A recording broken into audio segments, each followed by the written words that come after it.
Swerte mo kung mapagbibigyan. Ingatan mo pag-ibig na isang kakaibig, kakaibig, kakaibig, kakaibig.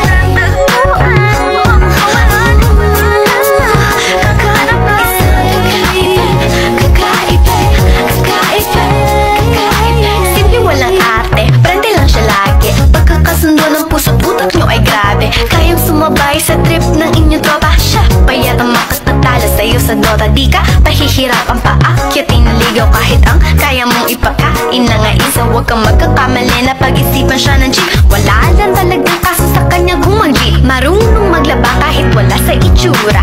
Di na niya rin kailangan papamustura. At kahit na kanino mo dali nagpakilala na GGB ang lahat sa galing niya makisama. Di na nakala, di na mumulis ng cellphone yan. Pero magloko ka lang, lagot at mapipektusan. Oo, magaling siya makipagbiruan, pero ang puso mo'y hindi paglalaruan. Swerte mo kung mapagbibigyan. Ingatan mo ang pag-ibig na isang kakaibig, kakaibig, kakaibig, kakaibig. Natagpuan mo pagkawalan, minsan lang makahanap ng isang kakaibig, kakaibig, kakaibig, kakaibig. Simple lang pumama pero swabe ang dating. Sa lahat yata ng bagay hanip, grabe ang galing. Chick na hindi makabasag tinggan, pero sa basketball tambak hindi ka papagbigyan. Di na niya kailangan ng gagayuma para puso mo ay kanyang makuha. Di rin siya yung tipo na babae na pan-trip lang. Kung maluloko ka, mag-isip ka, please lang.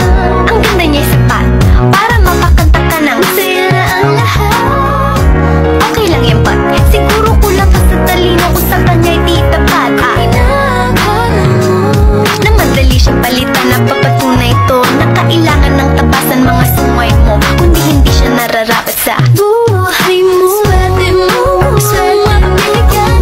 Ingatan mo ang pag-ibig na isang kakaibig, kakaibig, kakaibig, kakaibig. Tagpuan mo pagkawalan, minsan lang makahanap ng isang kakaibig, kakaibig, kakaibig, kakaibig. Di mo siya maririnig humingi ng tawad. Mararamdaman mo na lang at magugulat at gagaan ng loob, kaya siya ay walang katulad.